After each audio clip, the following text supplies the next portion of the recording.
Sir जो first मेरा ये क्वेश्चन है वो ये है कि create a system dependent business not a people dependent.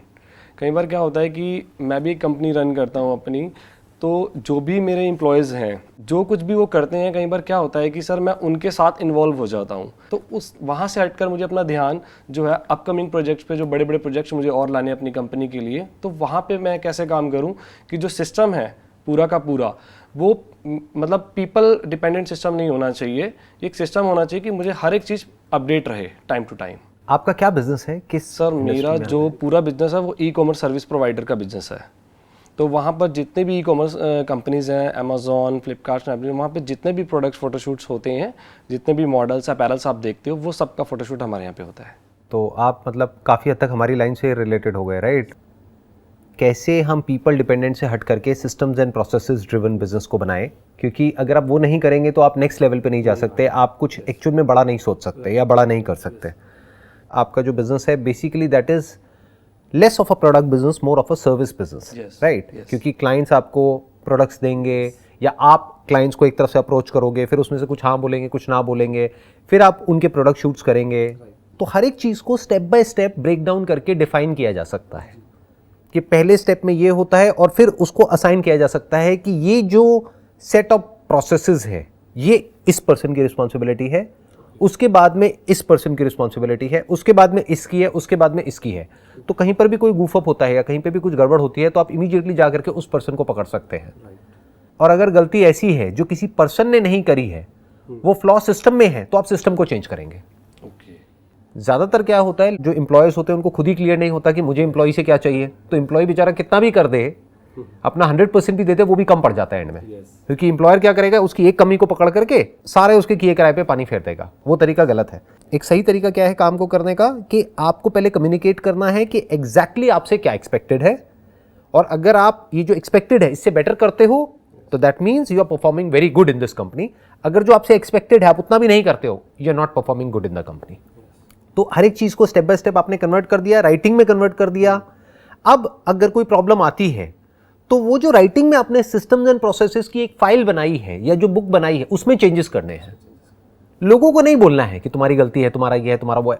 ऐसा एक प्रोसेस बना देना है कि किसी को बोलने की जरूरत ही ना पड़े। जैसे मैंने देखा है यहाँ पे एक बड़ा एक कॉमन एक कल्चर देखा है इंडिया में। यहाँ पे क्या होता है कि जब कोई लेट आता है ऑफिस में, तो जो सीनियर है या जो बॉस है वो आकर के उसको बोलते हैं क्या हो गया, आज लेट क्यों आए, आज फिर लेट आ गए, ये वो। ये बड़ा ही बेवकूफ़ों वाला तरीका है काम को करने का। क्यों? क्योंकि आपको पता है कि अगर सामने वाला लेट आएगा तो why don't you create a process, और फिर जो फ्रीडम है वो एम्प्लॉय को दे दी कि भाई आप महीने में 2 बार इतना लेट आ सकते हो, और तीसरी बार आप इतना लेट आ सकते हो। मानो 2 बार आप 10 मिनट तक लेट आ सकते हो, तीसरी बार आप आधा घंटे तक लेट आ सकते हो, चौथी बार आप 2 घंटे तक लेट आ सकते हो। अगर उससे ज़्यादा आप लेट आते हो तो इतना पैसा आपका कटेगा, जिससे आपको भी प्रॉब्लम ना हो और कंपनी को भी प्रॉब्लम ना हो। It has to be a win win situation, तभी वो कंपनी ग्रो करेगी। राइट। कई बार क्या होता है कि work on your business not in your business. कई बार जो मैंने अभी आपको बताया कि मैं उनके साथ इन्वॉल्व हो जाता हूँ और जो चीज़ें मैं करना चाहता हूँ आगे उसमें नहीं कर पाता हूँ, मैं उसी के अंदर इन्वॉल्व रहता हूँ। तो मैं चाहता हूँ कि बिल्कुल हट कर मैं कुछ सोच सकूँ। उसका जवाब अपने वैसे मेरे को दे ही दिया है सर। इसमें एक और बात आप ध्यान रखिए, एक बहुत बड़ा ट्रैप होता है जहाँ पर जा करके हर एंटरप्रेन्योर फंसता है। मैं भी फंसा हूँ पास्ट में। वो क्या होता है कि हम हर काम को परफेक्शन से करना चाहते हैं। तो अगर फॉर एग्जांपल कोई है जो एक पर्टिकुलर काम को कर रहा है या कर रही है, तो आप क्या चाहेंगे कि वो बिल्कुल परफेक्ट होना चाहिए, उसमें कहीं कोई गलती नहीं होनी चाहिए, जैसे आप खुद करते हैं वैसे ही वो करे, राइट? तो as far as your supervising from a distance is concern, that is okay. But if you are getting involve in their day to day task, then the problem is कि अब वो इनिशिएटिव लेना बंद कर देंगे। जब आप उनके सर पे खड़े हैं तब तो वो काम करेंगे, जब नहीं है तो काम नहीं करेंगे। तो it has to be, again I am saying that, कि वो बेसिकली बिल्कुल क्लियर होना चाहिए कि आज आपसे क्या एक्सपेक्टेड है, इस वीक में आपसे क्या एक्सपेक्टेड है, अगले 1 साल में आपसे क्या एक्सपेक्टेड है। That must be very very clear to you and to them, ताकि उनको क्लियर पता हो कि अच्छा काम मतलब क्या और बुरा काम मतलब क्या। ताकि फ्यूचर में अगर आपको किसी को निकालना भी पड़े अपनी कंपनी से, तो you must give a proper reason, a proper explanation कि बेसिकली ये प्रॉब्लम थी जो यहाँ पर ये लिखा हुआ था, इसकी वजह से हमको ये एक्शन लेना पड़ रहा है। कई बार एक्शंस लेने पड़ते हैं। जैसे कुछ चीज़ें हैं जिसको आप टॉलरेट नहीं कर सकते अपनी कंपनी में, अगर उसको आप टॉलरेट करते हैं तो क्या होगा, पूरा का पूरा सिस्टम ही खराब हो जाएगा। जैसे बोलते हैं ना, एक मछली पूरे तालाब को गंदा कर देती है। फॉर एग्जाम्पल, कोई है आपकी कंपनी में जो फीमेल से ढंग से बिहेव नहीं कर रहा है, तो वहां पे कोई कॉम्प्रोमाइज नहीं होना चाहिए। Immediately you have to set an example for everybody else so that women feel safe and secure in your company. या कोई फॉर एग्जाम्पल चोरी करता है आपकी कंपनी में, या कोई किसी तरीके से चीज़ों को बहुत ज़्यादा मैनिपुलेट करता है, चाहे फाइनेंशियली या अदरवाइज, तो you have to take action. पहले उसको वार्निंग दी, अगर उसके बाद भी वो नहीं समझा है, नहीं समझी है, तो you have to take an action.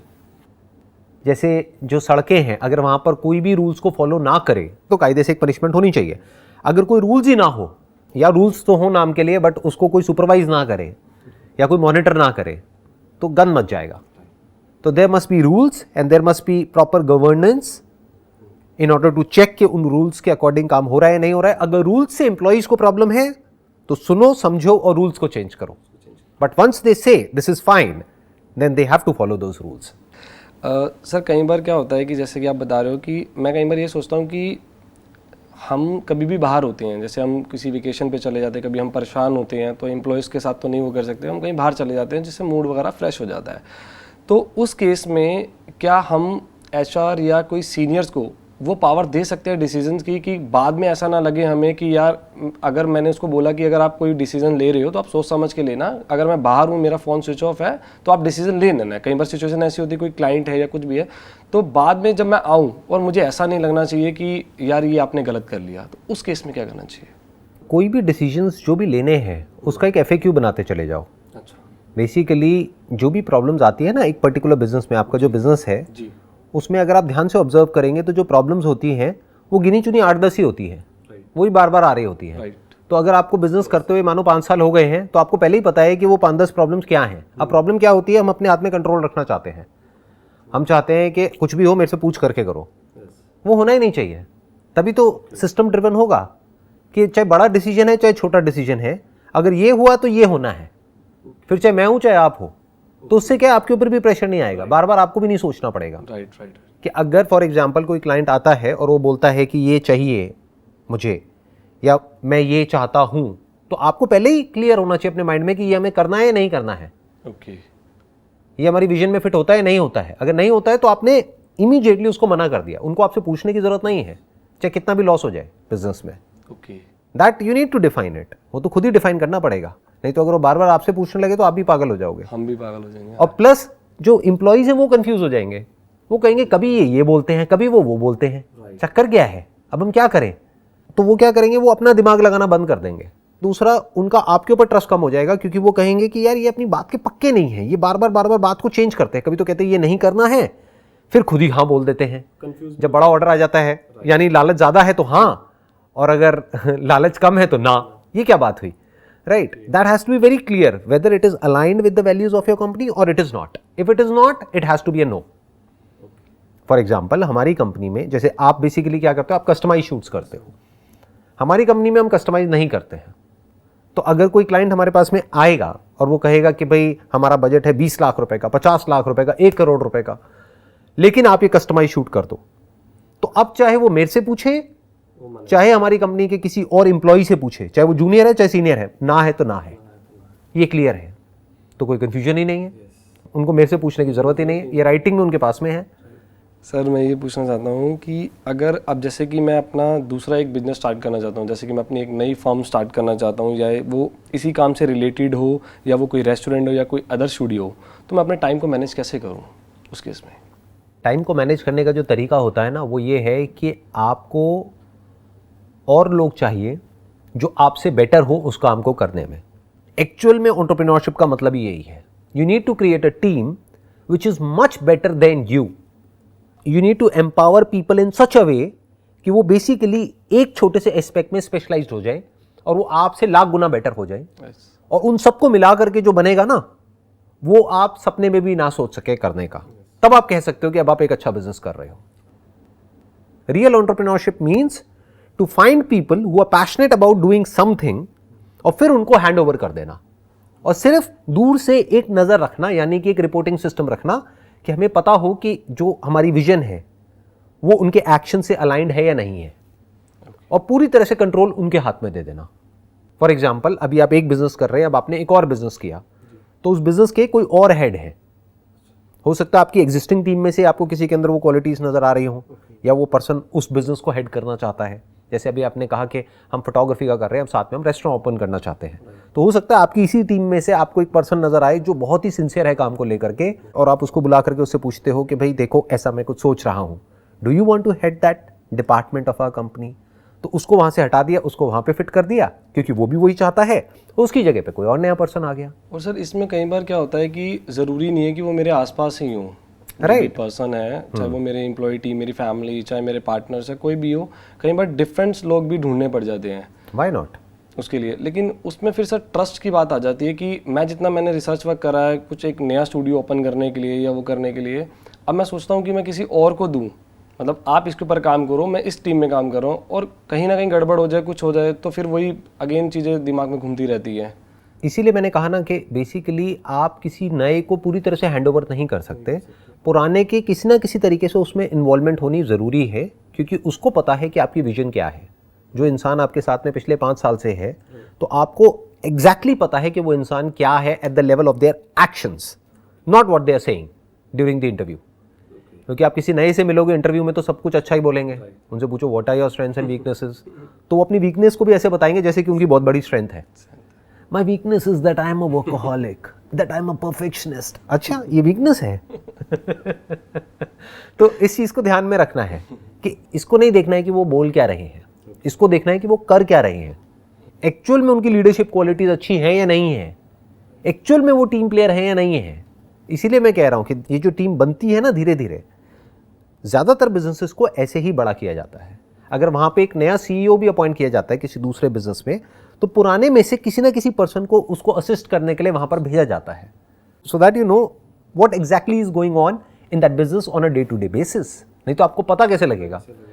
कोई नया आदमी आया तो वो तो आपको कुछ पता ही नहीं है, उसकी और आपकी विजन तो अलाइंड ही नहीं है, वो अलाइन होने में ही 6 महीने साल लग जाएंगे। And there is a strong possibility कि हो सकता है वो बंदा, जैसे 3 महीने का प्रोबेशन पीरियड होता है, तो या तो वो खुद छोड़ के चला जाएगा या फिर आपको ही उसको बोलना पड़ेगा कि नहीं हमारी विजन अलाइन नहीं हो रही, तो अब आप जाइए। तो अगर वो जाइए तो और कौन है वहाँ पर संभालने के लिए? राइट। तो that's what I am saying, that you need to build a core team of people which is like a family. तो उसी में से आगे डेलीगेट करना होता है और फिर बिजनेस को एक्सपैंड करना होता है।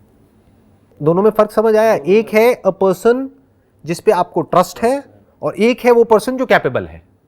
ज़रूरी नहीं है कि जिस पे आपको ट्रस्ट है वो कैपेबल भी हो। यस। तो ये भी एक बहुत बड़ी गलती होती है जो कई बार एंटरप्रेन्योर्स कर देते हैं कि एक पर्सन है वो कैपेबल तो है नहीं, उसको ले जा करके बिठा दिया वहाँ पे, हेड बना दिया। अब बाकी के लोग कह रहे हैं किसको बिठाया हुआ है, इसको अकल तो है नहीं ना, इसको कुछ आइडिया है, इससे ज़्यादा तो हमको पता है। तो उसको अपने हेड नहीं बनाया, उसको असिस्ट करने के लिए वहाँ पर बिठा दिया, बट हेड कोई और है जो उस फील्ड का एक्सपर्ट है। जैसे रेस्टोरेंट का बिजनेस है तो हेड कौन है? जो शेफ़ है, जिसको 10 साल का एक्सपीरियंस है, वो और शेफ्स को बताएगा ना कि वो क्या सही कर रहे हैं, क्या गलत कर रहे हैं। अब अपनी पुरानी टीम में से अपने कंफर्ट जोन की वजह से आपने कहा कि मेरे को इस पे बड़ा विश्वास है, तुम हेड करो। अब वो जा करके उनको बता रहा है तुमने ये कर दिया, वो कर दिया, अब इसका टेस्ट अच्छा नहीं है, वो कोई सुनेगा ही नहीं उसकी। वो कहेगा कौन है ये, क्यों क्यों मेरा सर खा रहा है ये, समझ गए? तो बंदे ही नहीं टिकेंगे, तो लोग नहीं टिकेंगे आपके वहाँ पे कंपनी पे। Sir what is the source of your positive energy always? I won't call it positive energy, I would call it a solution oriented approach. कि बेसिकली ये पॉजिटिव एनर्जी जो वर्ड है ना, ये मेरे को पर्सनली पसंद नहीं है। लोग जोड़ देते हैं मेरे नाम के साथ में मोटिवेशनल स्पीकर, पॉजिटिव थिंकिंग। अब लोग क्वेश्चंस ही ऐसे पूछेंगे तो मेरे को जवाब भी वैसे ही देने पड़ेंगे ना, क्योंकि जैसे सामने से क्वेश्चंस आएंगे मुझे उसी लेवल पर आकर के उनसे बात करनी पड़ेगी, नहीं तो वो डिस्कनेक्ट हो जाएंगे। राइट। तो अगर कोई पूछेगा how to be positive all the time, how to be happy all the time, तो मुझे शुरू तो वहीं से करना होगा। लेकिन अगर आप ध्यान से मेरे सेशंस को ऑब्जर्व करेंगे, I always say look at reality as it is. Reality को समझो, रियलिटी में अगर प्रॉब्लम है तो उसका सॉल्यूशन निकालो, अगर प्रॉब्लम नहीं है तो उसको समझो, और जब समझ लेते हो तो वो प्रॉब्लम डिसॉल्व हो जाती है। और दूसरा क्या होता है कि हमें खुद अंदर से समझ आ जाता है कि अच्छा इसका आंसर ये है कि मेरा ये बिहेवियर है जिसकी वजह से प्रॉब्लम हो रही है, तो let me change my behaviour, not the other person's behaviour. That is one way of looking at it. Second is accepting the person as he और she is, that is second. Third is कि अगर actual में problem है तो ये नहीं कि अपने मन में कुछ भी सोचे चले जा रहे हैं, जा करके उसको बोला, लड़ाई होती है होने दो, इससे ज्यादा क्या होगा? डरना क्या है? डर डर के क्यों जीना है? या तो थोड़ी देर की होगी या हो सकता है परमानेंट ही हो जाए, रिलेशनशिप खत्म हो जाए, होने दो। जब होनी ही है 1 साल बाद भी 10 साल बाद भी, तो अभी हो जाए ना। तो all I am saying is mind पे बैगेज रखने से अच्छा है कि बी सॉल्यूशन ओरिएंटेड। कोई प्रॉब्लम है तो उससे भागो मत, उसको पोस्टपोन मत करो, उसको सॉल्व करो, ताकि आपका जो माइंड है वो फ्री रहे कुछ एक्चुअल में ढंग के काम करने के लिए। Sir, how to use the brain properly? Brain को अपने गोल से रिलेटेड, मतलब मेरे दिमाग में हमेशा मेरे गोल से रिलेटेड चीज़ रहनी चाहिए। जबकि मैंने आपके सेशन में भी देखा और मैंने जब आपके सेशन में बुक्स जो थी मैंने उनको भी पढ़ा है कि आपके जो भी गोल्स हैं वो आपके सामने ज़रूर होने चाहिए, जो कि मेरे ऑफिस में भी मेरे सामने हैं। लेकिन मैं चाहता हूँ कि वो हमेशा मेरे माइंड में रहनी चाहिए, वो चीज़ मेरे माइंड में घूमते रहना चाहिए कि मुझे अब ये करना है या ऐसे करना है या वो करना है एंड ऑल। देखो, इसको ध्यान से समझना। बेसिकली ये एक बहुत ही कॉम्प्लिकेटेड टॉपिक है। मैं इसको थोड़ा सा सिंप्लीफाई करने की कोशिश करूँगा ताकि ये आपको क्लियर हो पाए। आइडियली आपका दिमाग गोल पर फोकस नहीं होना चाहिए, काम पर होना चाहिए। दोनों में बड़ा फ़र्क है। गोल है जो आपको 1 साल बाद या 2 साल बाद या 4 साल बाद अचीव करना है। काम क्या है? जो एक्चुअल में आज करना पड़ेगा, अभी करना पड़ेगा, डेली करना पड़ेगा अगले 1 साल तक उसको अचीव करने के लिए। तो ध्यान कहाँ होना चाहिए? प्रेजेंट, अभी इस मोमेंट पे होना चाहिए। गोल बैक ऑफ द माइंड होना चाहिए, सबकॉन्शियस में होना चाहिए, या ये कह लो लिख करके हमने कहीं लगा दिया है, बट हमारा पूरा जो फोकस है आज पे होना वो अभी पर होना चाहिए, इस मोमेंट पर होना चाहिए। वो जो अभी हम जो काम कर रहे हैं उस पर होना चाहिए कि उसको हम बेटर कैसे कर सकते हैं। और सर, लोग कहते हैं कि एंजॉय एवरी मोमेंट, हर एक मोमेंट को एंजॉय करो, कैसे? हमेशा हर हाल में चीज़ों को एंजॉय करना इतना इम्पोर्टेंट नहीं है जितना कि एक प्रॉब्लम की जड़ तक जाना इम्पॉर्टेंट है और उसको जड़ से सॉल्व करना इम्पॉर्टेंट है, और वो कई बार पेनफुल भी होता है। तो एन्जॉयमेंट कहाँ आया? जैसे फॉर एग्जांपल आपके किसी दांत में एक्चुअल में बहुत बड़ी प्रॉब्लम है, आपने जा करके एक डेंटिस्ट से डिस्कस किया, उन्होंने कहा कि भाई दांत को निकालना पड़ेगा और कोई ऑप्शन है ही नहीं।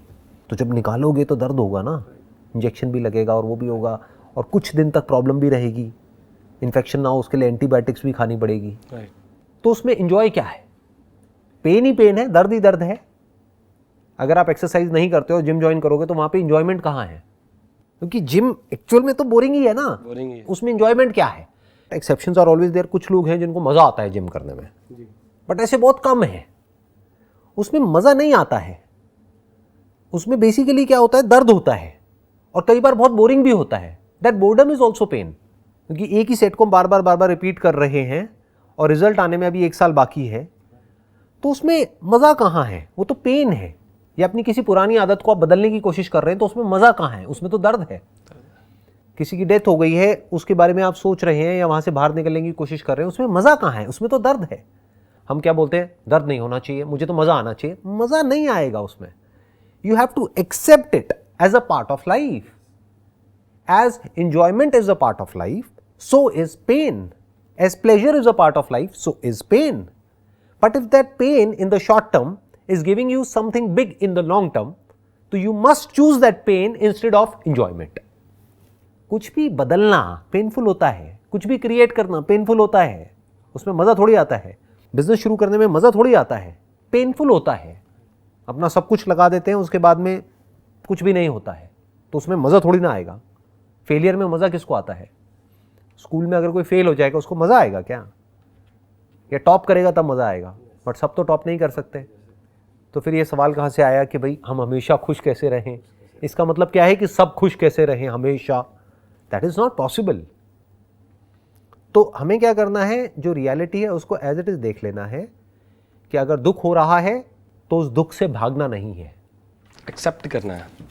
आप उसको एक्सेप्ट भी बोल सकते हैं, उसको ये भी बोल सकते हैं, रियलिटी को एज इट इज देखना है। फॉर एग्जाम्पल आप एक नदी के इस तरफ खड़े हुए हैं और आप उस नदी में से निकल रहे हैं और कोई रास्ता नहीं है दूसरी तरफ जाने का, तो आपको पता है कि वहाँ पर जो पत्थर है उसकी वजह से पैरों में चोट लगेगी, दर्द होगा, हो सकता है कट भी जाएगा, हो सकता है खून भी आएगा।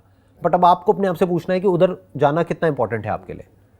हो सकता है अभी जहाँ पर आप खड़े हो वहाँ पर रोज़ रोज़ का टॉर्चर है, तो अब आप क्या कहोगे कि इसको पार करने में 1 घंटा लगेगा, 1 घंटे का टॉर्चर है ना, नो प्रॉब्लम, देखा जाएगा। तो उसमें मज़ा नहीं आएगा, पेन होगा, but you have to go through that pain in order to achieve something meaningful in life many a times. Sir, मैंने आपका एक सेमिनार देखा था जिसमें आपने एक बुक्स का नाम लिया था थिंक एंड ग्रो रिच। उसमें सर मैंने भी सुना, मैंने भी पढ़ा, लेकिन उसमें वो कहते हैं कि आप जो भी स्टार्ट करना चाहते हो या जो भी आपका गोल है उससे रिलेटेड आपको पता होना चाहिए कि आप कितने टाइम में उसे अचीव करने वाले हो। एक अमाउंट होना चाहिए कि आपको एक फ़िक्स करना चाहिए कि आप जब वहाँ पहुँच जाओ तो आप पर डे या जो भी आपका पर मंथ है आप इतना अर्न करो। तो मैं ये चीज़ आपसे पूछना चाहता हूँ कि जब आपने स्टार्ट करा था तो आपने ऐसा कुछ करा था? बिल्कुल भी नहीं। मैंने इनफैक्ट अर्निंग के बारे में कभी भी बहुत ज़्यादा नहीं सोचा। हाँ, प्लान किया कि बिजनेस लॉस मेकिंग नहीं होना चाहिए, बट ऐसे मैंने कभी भी कोई गोल सेट नहीं करे कि मुझे इतना अर्न करना है, उतना करना है, क्योंकि इसमें प्रॉब्लम पता है क्या है? फंस जाएंगे। आप कितना भी सोच लो, अगर एक्चुअल में आपका ध्यान काम पर होगा ना और आप कुछ एक्स्ट्रा ऑर्डिनरी करोगे तो जो आप कमाओगे वो उससे बहुत ज़्यादा होगा जितना आप सोच रहे हो। राइट। ये बात बहुत लोगों के लिए डाइजेस्ट करना बड़ा मुश्किल है, बट अगर मैं अपना एग्जांपल दूं तो जहां तक भी मैंने सोचा था, मैं एक टाइम पे ये सोचता था कि अगर इतना हो गया तो बहुत है, मैं तो फिर उसके बाद में ना बस मज़े आ जाएंगे, ये हो जाएगा वो हो जाएगा। तो जितना भी सोचता था उससे आज बहुत आगे हूँ। तो अच्छा क्या हुआ कि मैंने फालतू की चीज़ें सोची ही नहीं, इसलिए इतना आगे हूँ। अगर मैं यही सोचता रहता कि मुझे यहाँ तक जाना है, वहाँ तक जाना है, तो मेरी सोच एक लेवल पर जा करके रुक जाती। अभी मेरे माइंड में ना कुछ नंबर्स आ रहे हैं कि अगर मैं यहाँ तक सोचता था तो मैं मैक्सिमम यहाँ तक जा करके रुक जाता, लेकिन ये सारे बैरियर्स तोड़ करके आज मैं कहीं और ही हूँ। क्यों? क्योंकि मैंने कभी इसके बारे में सोचा ही नहीं कि क्या होगा, कितना होगा। बस इशारे में ये बोल सकता हूँ जितना भी सोचा था उससे बहुत बड़ा मैं ऑलरेडी अचीव कर चुका हूँ। सर आपके पास हर एक प्रॉब्लम का सोल्यूशन है। अब जैसे कि मैं आया हूँ और भी लोग Q&A में आते हैं, आपके पास सबके जवाब हैं, वो कैसे सर? उसके पीछे एक रीज़न है ना कि जो भी आप मेरे से अभी क्वेश्चंस पूछ रहे हो वो सारे एंटरप्रेन्योरशिप से रिलेटेड है। अगर आप मेरे से कोई ऐसे क्वेश्चंस पूछते जो मेरी लाइन से रिलेटेड नहीं है तो मैं बोल देता मेरे पास में जवाब नहीं है। अगर आप आ करके मेरे से अभी पूछते कि भाई ये एंट्रेंस है उसको मुझे क्रैक करना है, मैं कैसे करूँ, तो मैं कहूँगा मुझे नहीं पता। जा करके अपने प्रोफेसर से पूछो, अपने टीचर से पूछो, या ऐसे किसी इंसान से पूछो जिसने वो क्रैक कर लिया है। आप मेरे से अभी एंटरप्रेन्योरशिप के बारे में पूछ रहे हो, मुझे पता है। माइंड के बारे में पूछोगे, पता है। क्यों? क्योंकि माइंड तो है ना मेरे पास में, एंटरप्रेन्योरशिप मैंने करी है तो मुझे एक्सपीरियंस है प्रैक्टिकल। रिलेशनशिप के बारे में पूछोगे, मुझे पता है, I been in a relationship. तो अगर आप किसी ऐसी चीज़ के बारे में पूछोगे जिससे रिलेटेड मेरे पास में फर्स्ट हैंड एक्सपीरियंस है, तब तो मैं बोलूँगा आपको कि मेरे पास में उसका आंसर है। बट अगर आप मेरे से कोई ऐसा क्वेश्चन पूछोगे जिसकी मेरे पास में हो सकता है थ्योरेटिकल नॉलेज तो है बट कंप्लीट नॉलेज नहीं है, तो मैं इमीडिएटली वहाँ पे बोल दूंगा आपको कि मेरे पास में इसका आंसर नहीं है। सर मैं आपकी डेली रात को अफर्मेशंस, जो सुबह मॉर्निंग की अफर्मेशंस होती हैं, वो सुनता हूँ, जबकि वो आपने कहा था, मैंने आपके सामने सुना था, वो आपने अपने लिए रिकॉर्ड करी थी। लेकिन वो भी मैं सुबह की भी मॉर्निंग में सुनता हूँ और शाम की भी मॉर्निंग में सुनता हूँ। ये लास्ट है, शाम की मॉर्निंग में सुनते हो? सॉरी। जो सुबह की है वो मैं मॉर्निंग में सुनता हूँ और जो रात की आपकी 7 मिनट कुछ सेकंड्स की है वो मैं रात को सोने से पहले मेडिटेशन के बाद वो सुनता हूँ। तो उसमें कुछ एक लाइनें हैं, बस लास्ट इसको फिनिश करता हूँ। प्लीज़। आज का ये दिन मेरी आने वाली ज़िंदगी का पहला दिन है और मुझे पूरा यकीन है कि ये दिन मेरी ज़िंदगी के सबसे अच्छे दिनों में से एक होने वाला है। आज मैं बहुत खुश हूँ क्योंकि मुझे पूरा विश्वास है कि आज मैं कुछ ना कुछ ज़रूर ऐसा देखूंगा, ऐसा सुनूंगा, ऐसा महसूस करूंगा जो आज से पहले मैंने कभी नहीं किया होगा। और मेरा भी मानना यह है कि जो कुछ भी होता है वो सब अच्छे के लिए होता है। और सर मेरी जितनी भी थिंकिंग है, मेरी जितनी भी मेंटालिटी है, जितना भी मैं इंस्पायर हुआ हूँ just because of you and my mom dad, और इन फ्यूचर में भी मैं जो कुछ भी अचीव करूंगा सर वो just because of you sir. Thank you so much sir, thank you so much. It was my pleasure sir, it was my pleasure. Thank you so much sir.